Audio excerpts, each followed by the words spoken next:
नमस्ते दोस्तों, आज हम पढ़ेंगे रेप्लिकेशन ऑफ डीएनए के बारे में। रेप्लिकेशन यानी कि डीएनए का कॉपी बनाना, ठीक है। रेप्लिकेशन यानी किसी भी चीज़ का कॉपी बनाना, ठीक है। तो अब रेप्लिकेशन ऑफ डीएनए यानी कि डीएनए की कॉपी बनाने की या डीएनए जैसा ही एक नया डीएनए बनाने की क्या ज़रूरत पड़ी। ये इसलिए बनाने की ज़रूरत पड़ी ताकि जो जेनेटिक इन्फॉर्मेशन यानी कि जो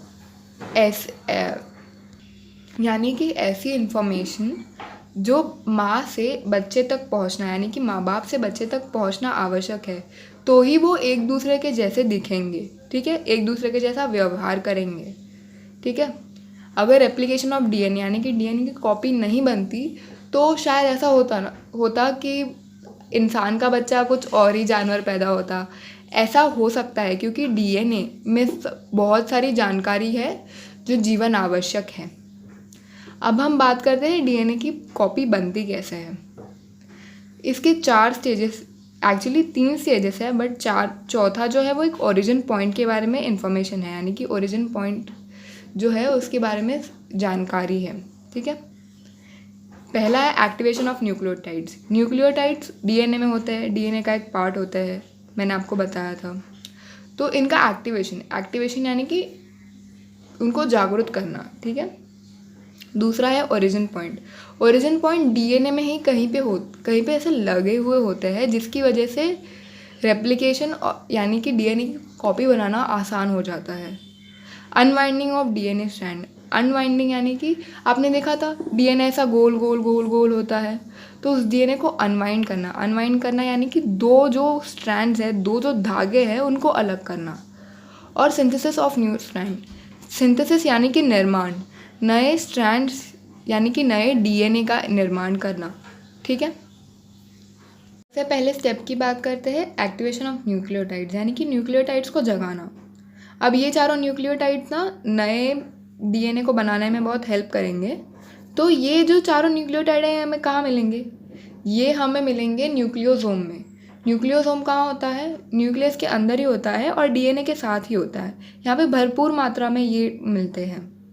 अब ये न्यूक्लियोटाइड ना ट्राइफॉस्फेट के फॉर्म में होता है। देखा, एटीपी यानी कि adenine triphosphate, TTP thymine triphosphate, CTP cytosine triphosphate और जीटीपी ग्वानिन ट्राइफॉस्फेट। अब इनको हमें ट्राइफॉस्फेट से उनके एक्चुअल फॉर्म में ट्रांसफ़र करना है। मतलब इनको, अब ये एटीपी है, टीटीपी है, ये न्यूक्लियोटाइड तो नहीं है। अब इनको न्यूक्लियोटाइड बनाना है। कैसे बनाएंगे कि इनके साथ ना हम एटीपी जोड़ देंगे, जो हमारा एनर्जी वाला था ना एटीपी, उसको, और उसकी मदद से फिर ये एक्टिवेट होंगे।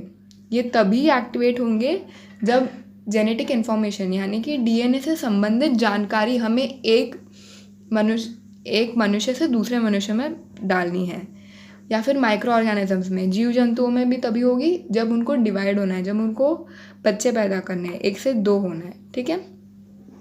ये हमें न्यूक्लियोसोम में मिलता है और इसी के साथ हमारा फर्स्ट स्टेप खत्म होता है एक्टिवेशन का। अब हम बात करते हैं ओरिजिन साइट के बारे में। ओरिजिन साइट डीएनए में होते हैं। ये डीएनए में ऐसी कुछ जगहें होती है जहाँ से आप रेप्लिकेशन यानी कि डीएनए की कॉपी बनाना शुरू कर सकते हैं। अब इन ओरिजिन साइट की क्या ज़रूरत है? ऐसे ही तो कॉपी बना सकते थे? नहीं। क्या होता है ना कि कभी कभी जो इनिशिएशन प्रोटीन्स है जो बनाना शुरू करते हैं कॉपी, क्या होता है ना कि कभी कभार वो गलत पॉइंट पे चूज़ कर लेते हैं, जिससे आधी इन्फॉर्मेशन जाती है दूसरे जनरेशन में, यानी कि बच्चों में आधी इन्फॉर्मेशन चली जाएगी, जो कि अच्छा नहीं होगा ना। उनमें म्यूटेशंस आ जाएंगे। म्यूटेशंस यानी कि ऐसी चीज़ होगी जो माँ बाप में है और बच्चों में नहीं है, यानी कि एक हाथ का काम करना बंद हो जाएगा। ऐसी चीज़ें हो सकती है अगर ओरिजिन साइट ठीक से काम नहीं कर रहा हो तो, ठीक है। अब इस ओरिजिन साइट पे क्या होता है ना, यहाँ पे आते हैं इनिशिएशन प्रोटीन्स। अब यहाँ पे ओरिजिन साइट पे आए इनिशिएशन प्रोटीन्स। अब क्या हुआ, अब जैसे ही इनिशिएशन प्रोटीन्स आया वैसे ही ये अलग होने लगा। तो देखा आपने यहाँ तक कि सब साथ में था, डीएनए एक साथ बंधा हुआ था, एक दूसरे में ऐसा गोल गोल घुमा हुआ था एक दूसरे के ऊपर। अब जैसे ही इनिशिएशन प्रोटीन्स आया, यहाँ पे ना एक छोटा सा निक पड़ गया और ये पूरा अलग हो गया, स्ट्रैंड्स अलग हो गए दोनों के दोनों, ठीक है। ये जब अलग होता है इसको हम अनवाइंडिंग ऑफ डीएनए स्ट्रैंड्स कहते हैं। अनवाइंडिंग ऑफ डीएनए स्ट्रैंड्स यानी कि ये ऐसा अलग, ये जो एक साथ जो था ऐसे एक दूसरे के ऊपर, अब ये अलग हो गया, देख रहे, ठीक है। इसी के साथ हमारा दूसरा स्टेप अनवाइंडिंग ऑफ डीएनए ख़त्म हुआ और मैंने आपको ओरिजिन साइड का इम्पोर्टेंस भी समझा दिया, ठीक है। तो अलग तो हो गए हैं बट ये दोनों एक दूसरे से पूरी तरह से अलग नहीं है, अभी भी ऊपर जुड़े हुए हैं। तो अब हम इसमें हेलिकेस एंजाइम डालेंगे। हेलिकेस एंजाइम के आते ही ये दोनों बिल्कुल अलग हो जाएंगे। इसके बाद ऐसा हो सकता है कि ये दोनों एक दूसरे से अफिनिटी दिखाएं, मतलब एक दूसरे से अट्रैक्शन दिखाए और फिर से एक हो जाए। ये एक ना हो इसलिए हम यहाँ पे SSBP डालेंगे, single strand DNA protein binder. मतलब ये क्या करेगा ना, हर न्यूक्लियोटाइड से जाके बन जाएगा, जिसकी वजह से ये लोग फिर से बॉन्ड नहीं बना पाएंगे, ठीक है। अब हम इस वाले स्ट्रैंड पे फोकस करेंगे, इसको हटा देते हैं। तो अब ये स्ट्रैंड पे SSB है पूरी तरह से, ठीक है। अब हम कॉम्प्लीमेंट्री नया स्ट्रैंड बनाएंगे, मैं आपको समझाती हूँ कैसे। अब यहाँ पे SSBP अटैच्ड है, जैसे ही यहाँ पे RNA प्राइमर आएगा वैसे ही SSBP हट जाएगा और RNA प्राइमर जो है वो देखेगा कि यहाँ पे कौन सा न्यूक्लियोटाइड है। समझिए यहाँ पे A न्यूक्लियोटाइड है, तो ये यहाँ पे लाके T न्यूक्लियोटाइड रख देगा, ठीक है। जो हमने पहले एक्टिवेशन किया था पता है वो, ये T थायमिन रख देगा यहाँ पे आके, ठीक है।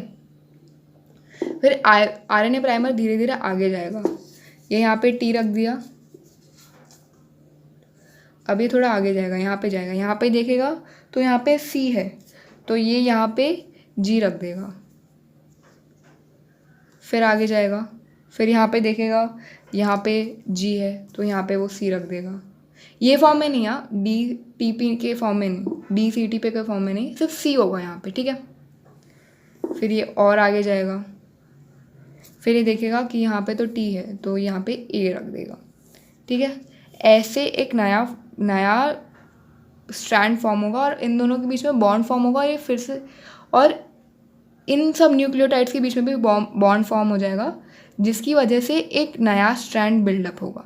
देख सकते हैं ये एक नया स्ट्रैंड बन गया है यहाँ पे। हम RNA प्राइमर कब तक काम करेगा, RNA प्राइमर तब तक काम करता रहेगा जब तक RNA प्राइमेस आके इसको पूरी तरह से बंद ना कर दे। जैसे ही RNA प्राइमेस आया, RNA प्राइमर डिस्ट्रॉय हो गया और वो जला गया, ठीक है।